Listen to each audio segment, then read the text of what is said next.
Привет, привет! Меня зовут Людмила, и с вами Таро в потоке.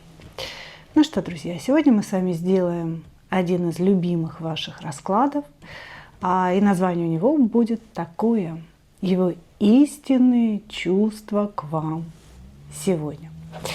Итак, перед вами 3 позиции. Пожалуйста, загадывайте своих мужчин. Ну и, как обычно, для начала мы сделаем сигнификацию, да, чтобы вы поняли, ваш или не ваш человек пришел к нам на расклад. Ну а дальше мы посмотрим вообще в принципе, как человек вас для себя видит, кто вы вообще в его жизни и, конечно же, его истинные чувства к вам сегодня. Чувства человека меняются в зависимости от ситуации, в которой он находится, от его окружения, от каких-то забот, которые у него возникают. Да? И, соответственно, то, что вчера было каким-то ярким притяжением, может трансформироваться. И также то, что вчера не существовало, может возникнуть сегодня. Итак, двоечки, троечки идут у нас в ожидании. Мы начинаем с единичек. Угу. Кто же к нам пришел? Что это у нас за человек в состоянии какого-то обнуления пришел?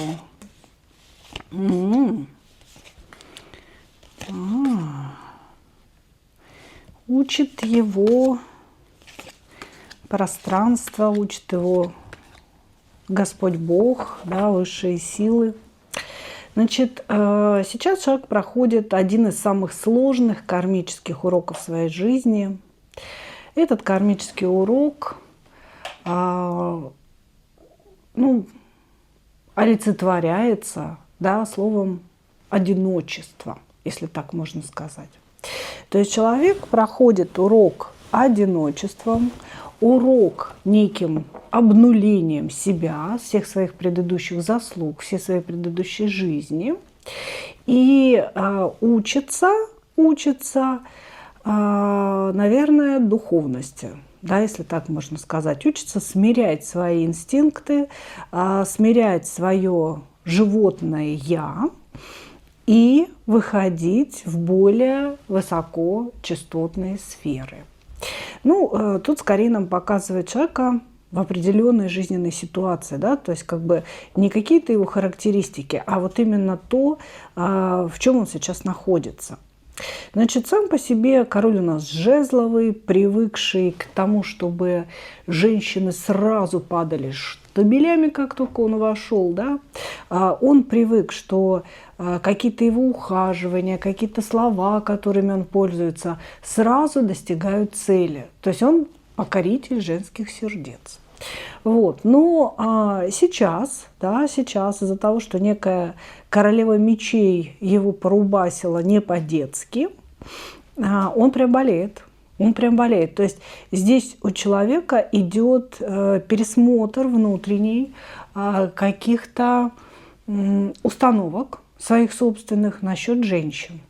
Потому что до встречи с этой мечевой королевой он считал, что женщина нужна только для его собственного удовлетворения, да, для сексуального удовлетворения, его потребностей каких-то. А вот после встречи с этой мечевой королевой и после какого-то конфликта с ней, он стал задумываться о том, короче говоря, о том, что у него недостаток духовности, о том, что его душа недостаточно красива, недостаточно чиста. Я не знаю, что там эта мечевая королева ему сделала, да, здесь, скорее всего, был некий отказ, схлопывание общения, потому что он заболел. Я бы сказала, что мужчина сейчас весь, да, изнутри, все его существо, все его мысли направлены к какой-то женщине, которая его бортанула, которая закрылась от него, причем в очень какой-то жесткой форме. И, судя по всему, он эту женщину любит. Женщина находится на расстоянии от него. И здесь еще идет разговор о том, что эта женщина сначала что-то ему давала, может быть, даже деньги. Она ему давала какую-то основу его существования, да, основу понимания вообще жизни. Для кого-то это деньги, для кого-то это советы, для кого-то это устроить на работу, позвонить своим знакомым, да, вот как-то женщина, друг, которая решала проблемы. Вот. А сейчас эта женщина отстранилась, рубанула и, собственно, товарищ находится в глобальных переживаниях. Значит, сам по себе мужчина яркий, харизматичный, любит пошутить, шутит иногда очень некрасиво, очень саркастично, да, то есть вот он начинает подшучивать или подтрунивать, например, над вами, да, и может дойти до того, что сделать вам больно, но он как бы даже этого не осознает, то есть вот он так вот уходит в шутку, уходит в собственные эмоции и не задумывается над собеседником, да, над тем, что же чувствует собеседник. Вот, значит, ну сейчас он, видимо, получил по щам вообще нехило, потому что он весь в переживаниях. Значит, еще здесь человек, знаете, какой? Когда его загоняют в угол, он начинает быть очень агрессивным. У него часто в жизни такое случалось, что его ну, ставили, может быть, перед каким-то невыгодным выбором для него. Или же продавливали очень сильно его эго. Здесь человек сразу идет в агрессию. Вот как только он в тупике, вот он чувствует, что я в тупике, да, выхода нет, он идет в агрессию, может поднимать руку и на женщину в том числе, кидаться вообще в драку, ну, неважно, женщина, мужчина, и только потом каким-то задним умом человек понимает, что что-то он не то натворил. Да, то есть не всегда себя контролирует. Хорошо. Давайте посмотрим.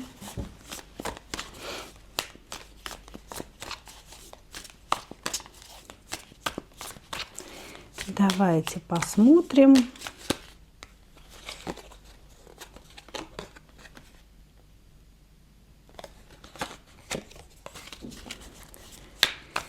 Кто вы для этого мужчины, как он вас видит для себя. Угу.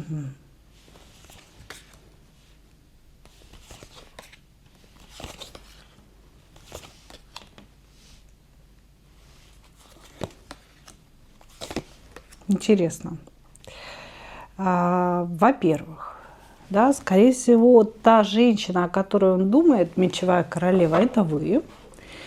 Но здесь очень интересная конфигурация вопроса. Во-первых, с одной стороны, он видит в вас свою половинку и говорит, что вроде как вы его половинка, и если вы рядом, то начинается некое счастье и удача. То есть вот, может быть, когда вы были рядом с ним, потому что сейчас явно, да, какое-то охлаждение или вообще не общаетесь, он чувствовал счастье и видел, что удача вот прям повернулась к ему лицом. Да? Может быть, на работе происходили какие-то положительные изменения, может быть, в бизнесе улучшения, может быть, там, я не знаю, наследство какое-то получил. Вот у него связаны с вами очень положительные воспоминания о жизни.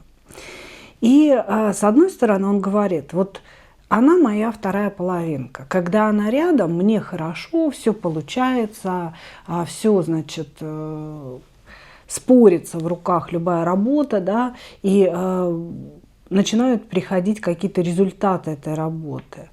Но она не хочет быть моей жертвой. Она не захотела быть моей жертвой. И поэтому я сейчас вот в этом обнулении. Вот смотрите, смерть и смерть. Да? То есть как бы здесь мужчина, ну, во-первых, цепляется за какое-то прошлое, в котором вы были очень-очень хорошие и дарили ему какие-то положительные чувства. Но, во-вторых, тут же называет вас своей жертвой и говорит, что вы не захотели эту жертву нести. Вот.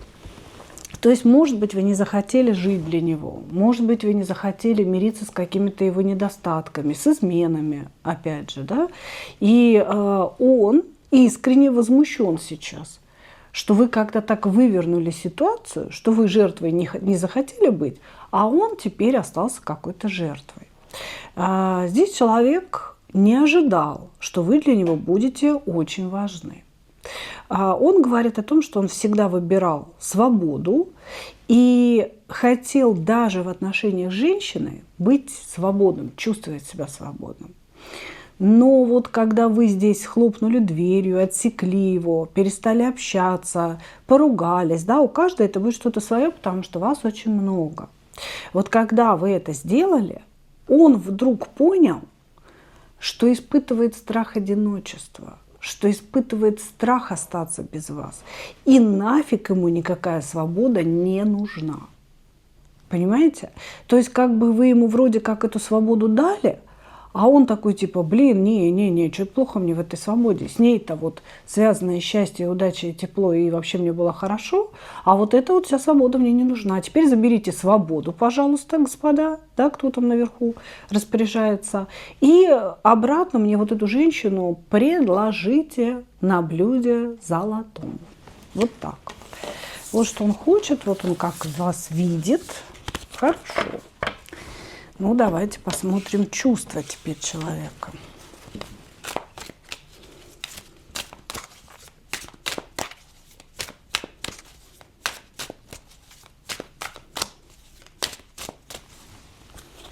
Чувства человека к вам.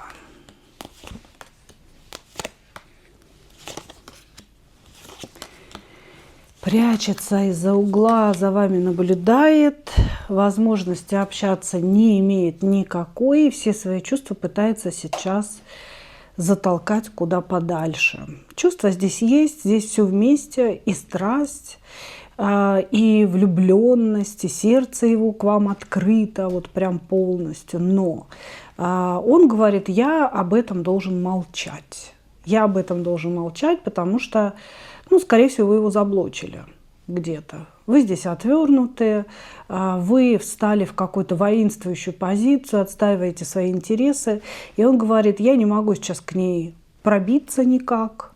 Мне остается только наблюдать со стороны. Мне остается только откуда-то вот из-за угла за ней следить и, в общем-то, ну, просто мечтать, что ли, я бы так сказала. Конечно, здесь есть чувства. Они с таким налетом грусти серьезным. Когда человек, он влюблен, вы желанная женщина, испытывает и притяжение сексуальное, и хочется прижаться к вам просто, да, закутаться куда-то в волосы лицом. Вот. Какие-то воспоминания его одолевают постоянно о былом. Соответственно, вот это вот все ему хочется, но из-за невозможности, тут два как бы аспекта этой невозможности. Это расстояние между вами, и это то, что вы сейчас отвернуты. Вот это все ему не дает высказать свои чувства. И он их пытается как-то, знаете, прожить, что ли, знаете, пережить. Вот так. То есть сейчас я переболею ею, сейчас я, значит, переживу все, что я ощущаю, и оно пройдет. Время лечит. Вот с этой позиции он сейчас не проявляется, ничего не делает, но он незримо постоянно находится в вашей жизни, потому что он рядом, он наблюдает за вами, молчит и наблюдает. Есть влюбленность, есть страсть. Я не скажу, что прям какая-то великая любовь. Да? Здесь все-таки влюбленность по королю кубков – это когда человек любит свое состояние рядом с вами. Да? Он не особенно любит вас саму, потому что, может быть, он вами не интересовался. А вот свое состояние рядом с вами, то, что вы для него делали когда-то, он вспоминает, и он это состояние хотел бы вновь ощутить. Но вы ему, судя по всему, не даете. Благодарю вас, единички. Двигаемся дальше.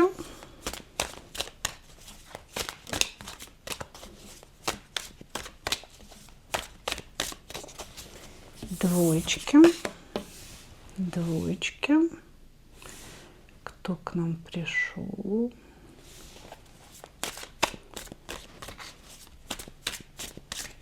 Возвращенец. Назовем его так. Так, а что это у нас такое? Что это значит? Что это значит? Что это значит? Ага.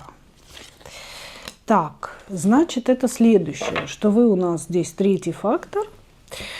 Мужчина у нас женат, как говорит, очень несчастливо женат, эмоций у него в браке нет. И сейчас вы тоже с ним не общаетесь, потому что, скорее всего, или вы здесь поставили точку в этом треугольнике, или мужчина выбрал некое возвращение в свою семью. Здесь был разговор о семье между вами и уход мужчины из отношений. И вот сейчас он хочет вернуться. Ну, как же. Он хочет вернуться, ну, потому что вы любимая, хочет проявиться к вам, хочет наладить отношения. Замечательно. Все нам уже рассказал, да, в принципе, расклад можно заканчивать. Зачем что-то дальше выяснять?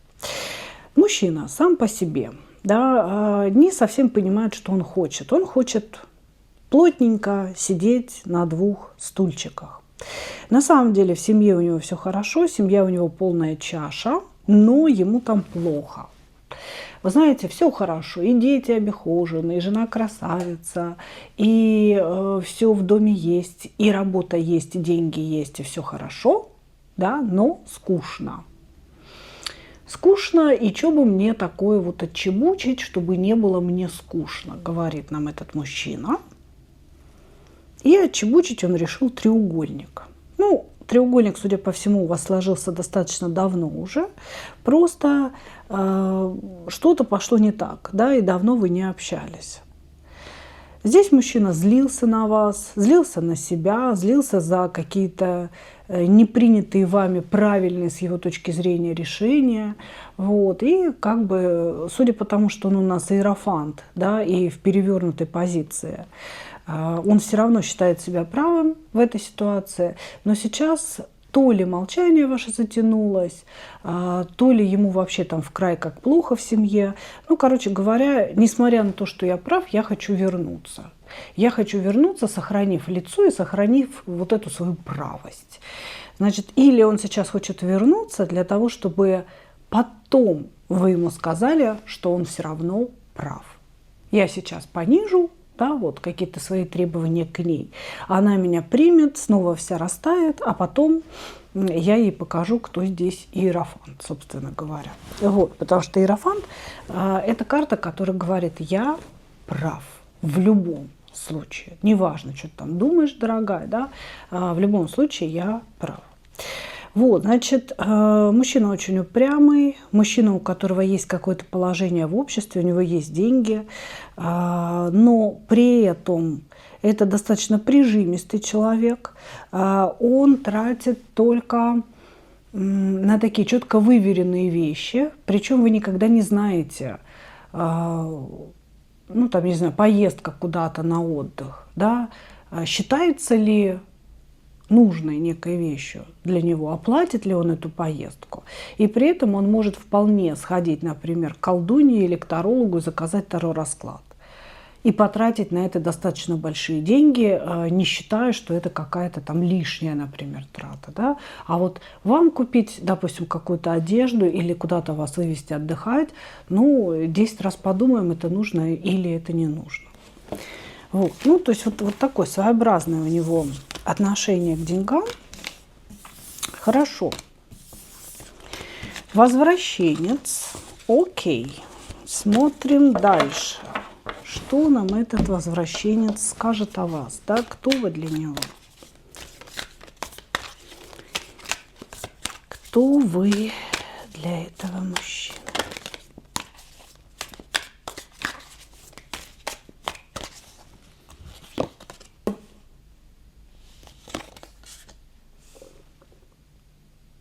Угу. Все ясно.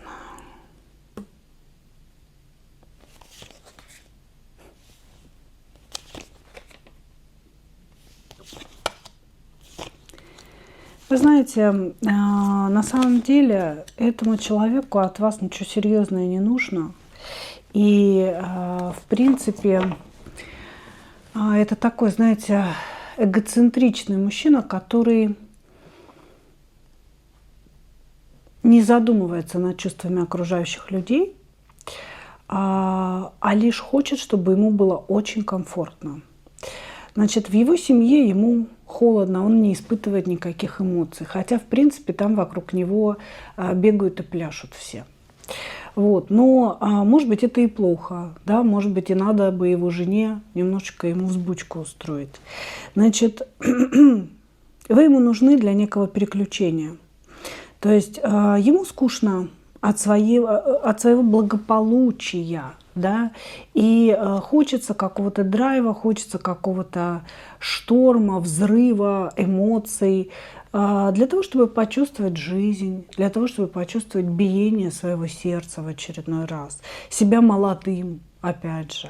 И, соответственно, этот мужчина за счет вас переключается. Но как только вы начинаете заходить куда-то дальше, как только вы начинаете что-то требовать, он вас сразу останавливает и отходит на 10 шагов назад. Здесь мужчина уже показывал вам момент жесткого охлаждения. То есть не просто он на что-то обиделся, а резко ушел в холод, резко ушел в игнор, да, без какой-либо ситуации, даже ссоры. Но в этой ситуации предшествовало этому холоду ваше требование. Вы что-то потребовали, поставили какое-то условие, и все, моментально человек выключился из отношений. Таким образом, он вас приучает к тому, что вам можно, что вам нельзя, к той роли, которую вы обязаны будете, да, с его точки зрения в этих отношениях играть, нести на себе. Вот, значит, поэтому он выбрал для вас роль своей эмоциональной поддержки, эмоциональной подруги, да, которая должна быть удобной и должна ему давать свои эмоции и наслаждения тогда, когда он хочет, когда ему это необходимо. При этом у вас самой не должно быть никаких желаний и никаких потребностей, потому что человек вас рассматривает как некую функцию. Понимаете, не как живого человека, а как некую функцию развлечения. Ну, вот так вот он говорит. Хорошо. А чувства-то есть у него к вам?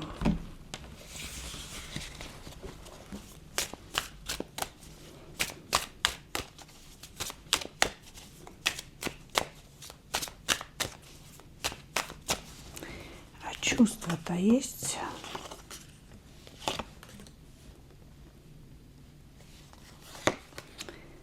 Говорит, сразу начинается вот эта, знаете, песня «Я и не готов ничего предложить, кроме тайных отношений».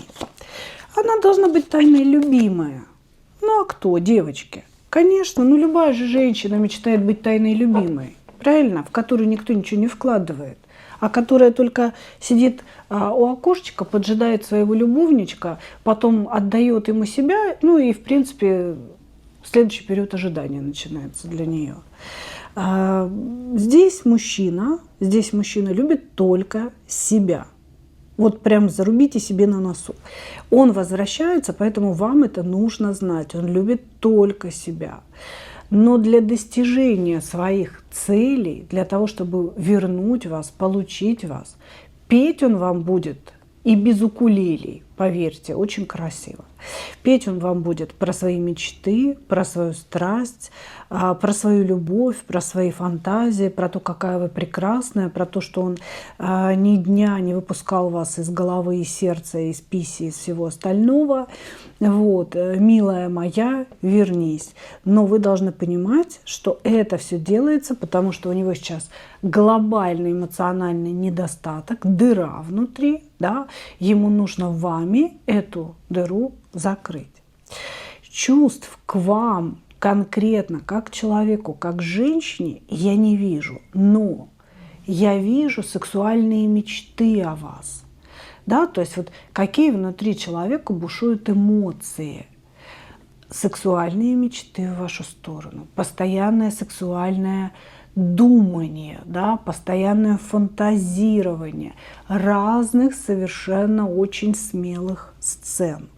желание, чтобы вы зависели от него, желание, чтобы вы мечтали о нем, чтобы вы о нем думали. Здесь ощущение такое, что человек сам не любит, но хочет, и хочет обладать вами. Ну, то есть хочет в сексуальном плане и хочет обладать вами. И вот для этого он понимает, да, ему нужно, чтобы вы были влюблены, чтобы вы просто сходили по нему с ума, просились постоянно в постель, просили его о каких-то встречах, о том, чтобы вот он там написал и так далее. То есть мужчина хочет вас влюбить в себя, хочет подсадить в какую-то серьезную эмоциональную зависимость от себя, просто для того, чтобы пользоваться. Потому что все его чувства, они направлены на него самого. «Я ублажаю свое эго», — говорит он, «я ублажаю свое тело, я ублажаю свое «я». Про вас вообще ни слова. Ну да, вы очень красивая, он это как бы констатирует как факт, что она прекрасная, она красивая, она очень сексуальная, я ее очень хочу, и я очень хочу ею обладать. Но ни хренаса не хочу ей давать. И как только она начнет переходить какую-то черту, я ей сразу бац, башенку, и мы с тобой чужие люди. Вот что будет. Благодарю вас, мои дорогие двоечки. Двигаемся дальше.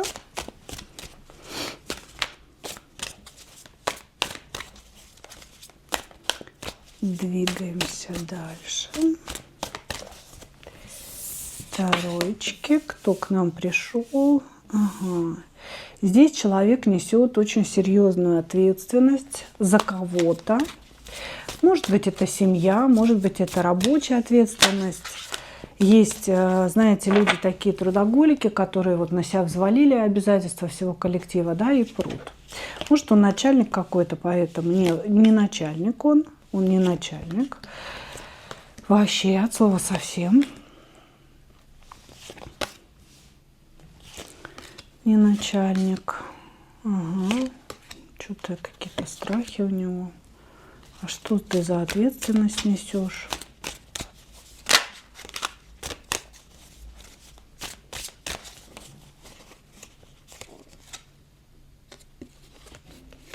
Говорю, что ты за ответственность несешь? Он говорит, я не знаю, что делать. Я ору, рыдаю от того, как мне плохо. Здесь, я бы сказала так, очень похожая ситуация на то, что у него есть, допустим, престарелая мама, да, и у этой мамы есть какие-то проблемы со здоровьем. Может быть, это какое-то серьезное заболевание, которое требует лечения. Может быть, началась деменция, да, то есть разные бывают ситуации, потому что он говорит, что он несет ответственность за некую императрицу, очень весомую женщину в своей жизни. И вот эта ответственность для него стала непосильным грузом, потому что ему очень тяжело. Он страдает от того, что эта женщина рядом с ним находится. Он не может никуда от этого деться, потому что у него есть долг перед ней. Безусловно, может быть, это и жена, имеется в виду, да, жена, которая старше намного и которая, может быть, вложила в него часть своей жизни, серьезную часть, и теперь она больна, да, и ему ничего не остается, как эту женщину содержать, помогать ей, да, вот при том, что у них уже нет каких-то отношений. Такое тоже может быть, но у большинства проиграется мама, бабушка, некая такая, знаете, старшая женщина в семье, потому что женщина однозначно старше этого мужчины.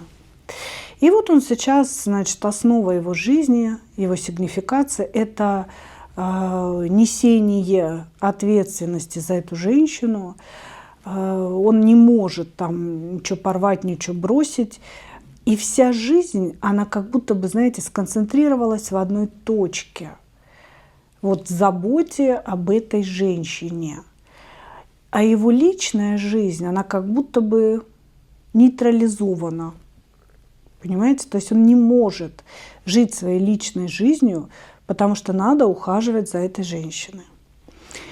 Вот, значит, сам по себе мужчина, я не вижу, чтобы он добился каких-то серьезных результатов в жизни. Здесь идут такие карты, знаете, ну, вечного перекати поля, да, или у него есть какое-то свое личное занятие, свой бизнес, да, и он у него не всегда успешен. То есть клиенты, то нет клиентов, да, то есть продажи, то нет продаж.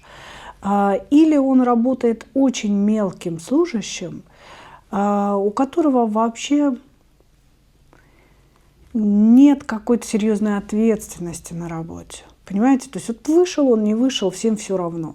И зарплата у него такая же маленькая, как и его, собственно, обязанности по работе. Он говорит о том, что он всю жизнь пытается залезть куда-то наверх, в какое-то высшее общество. Но, судя по всему, высшее общество его не особо видит, да, и не особенно принимает. Человек здесь пытался уйти в буддизм. Почему буддизм? Я не знаю, откуда эта информация. Уйти в буддизм, изучать, ну, это не совсем религия, да, хотя относится к основным мировым именно религиям, да. Я просто не считаю, что это особенно религия, что буддизм можно назвать религией. На мой взгляд, это некая такая философия жизни, духовная.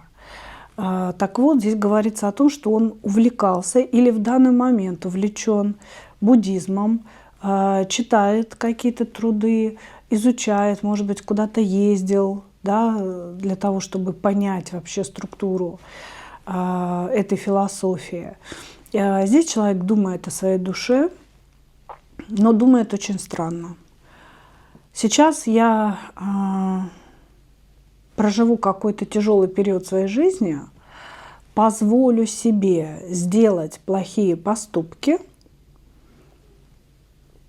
ну, типа, а потом я начну жить праведной духовной жизнью и вот искуплю все свои грехи. Я не знаю, о чем здесь речь, какие грехи он имеет в виду, но он сейчас собирается совершать какие-то грехи или совершает какие-то грехи, какие-то плохие дела совершает. Может, да нет. Хотела сказать, что по вот этим двум картам можно было бы сказать, что перед нами военный, который находится вообще в зоне боевых действий, да, но вот тут он ухаживает за своей матерью, да. Не знаю. Может быть, он собирается пойти куда-то в зону военных действий для того, чтобы заработать и сделать грешные какие-то плохие дела ради денег, да, а потом, типа, я подумаю о душе. Какая-то странная такая история. Вот. Но могу сказать, что вот эта императрица, за которой он ухаживает, да, которая больна, судя по всему, она полностью перечеркнула всю его жизнь. Она ему жизнь очень сильно испортила. Давайте посмотрим, кто же вы.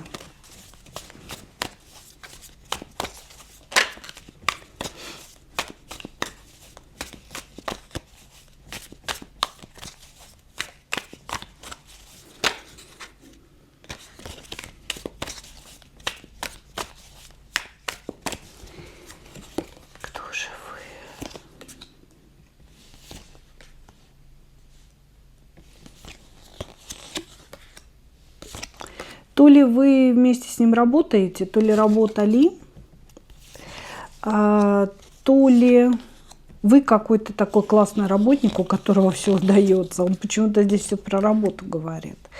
Кто вы? Он говорит, что вы человек очень такой полноценный, человек, который знает, что хочет, обладает серьезным здравомыслием и очень здоровой жадностью. Что это значит? Вы не растратчица, не знаю, может, вы его бухгалтер, вы не растратчица, вы человек, который умеет правильно вкладывать деньги, какие-то потоки куда-то заводить, выводить и переводить. Вы однозначно как-то связаны с финансами. Здоровая жадность имеется в виду, что вот действительно вы легкомысленно к деньгам не относитесь. Вот почему-то идет у меня такое интересное, не то чтобы вот прям информация, а ну, некое такое, знаете, ощущение, что вы можете быть бухгалтером на некой фирме, к которой он имеет отношение, или вы его прям бухгалтер. Может, у него есть своя фирма, вот он сейчас там за матерью ухаживает, да, а вы его бухгалтер. Распоряжаетесь деньгами, потому что он здесь вот вы, деньги, работа и некое здоровое отношение к деньгам по поводу трат. Как будто вы знаете, на что надо тратить, на что не надо тратить, и он к вам прислушивается. Вот. Вы осознанный человек, который любые действия в своей жизни хорошо продумывает и только потом действует, и поэтому на вас можно опереться. Вот я бы сказала, что здесь мужчина вас воспринимает как коллегу или как работницу свою, или как, это знаете, вот если работницу, потому что здесь показано, что вот он, ну реально как бы не начальник и не способен он как-то управлять. Если работницу, то я думаю, здесь на вас все и держится, по большому счету. Как друга он вас воспринимает, да, как человека, с которым можно какие-то проблемные вещи обсудить, решить, который поддержит, подскажет, даст хорошего пендаля под попу и поддержит еще, да, ну, то есть как бы и пожалеет когда-никогда. Короче говоря, здесь мужчина говорит, что вы женщина, у которой все растет. Деньги растут, бизнес растет, растения растут, все растет в ваших руках. Но я не вижу личного отношения к вам. То есть здесь видно, что он очень уважительно относится к вам, да, как к товарищу, как к другу, как к коллеге. Я бы сказала так. Хорошо. Чувства давайте посмотрим.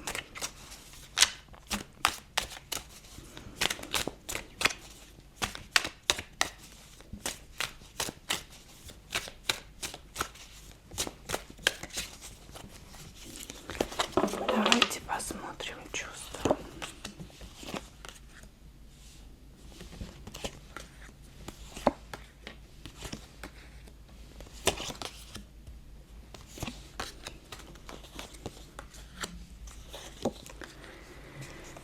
Вот очень своеобразно все.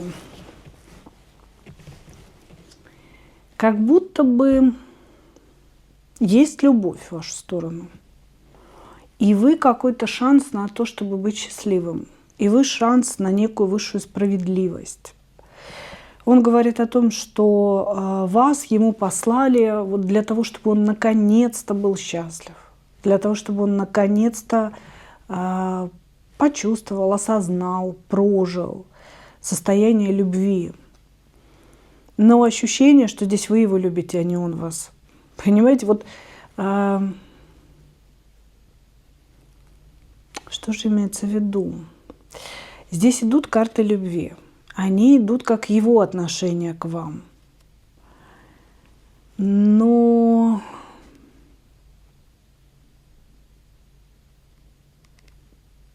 даже не знаю, как это объяснить. Он любит вас как друга. Он любит вас как друга, как человека, способного подставить плечо. Это высокое чувство, высокая любовь. Здесь вообще отсутствует страсть. Здесь отсутствует сексуальное желание в вашу сторону. Как будто бы оно неуместно, оно неприемлемо, оно не должно случиться. Понимаете? Это любовь как к другу, как к близкому человеку, которому можно пожаловаться, который действительно поможет, подставит плечо. Вот. Вы ему посланы для какого-то спасения, для высшей справедливости. Вот. То есть как бы он любит вас, но здесь нет страсти, здесь нет сексуального контекста. Это, знаете, вот есть поговорка, да, на таких женщинах женятся, да, на одних женятся, а на других, любят. Ну, я не говорю, что это только так, да, потому что бывает, что и любовь, и женитьба, все это совпадает в одном. Но вот здесь идет какое-то деление, да, что этот человек бы на вас женился, но сказать, что он испытывает к вам притяжение, страсть, любовь как к женщине, нет. Он бы на вас женился как на неком шансе упорядочить свою жизнь, как на женщине, которая может все структурировать, поставить на свои места, разложить по полочкам и вот, знаете, намыть его, набрить, накормить, и вот он ты такой золотой рублик блестященький торчишь. Ну вот как-то так, понимаете?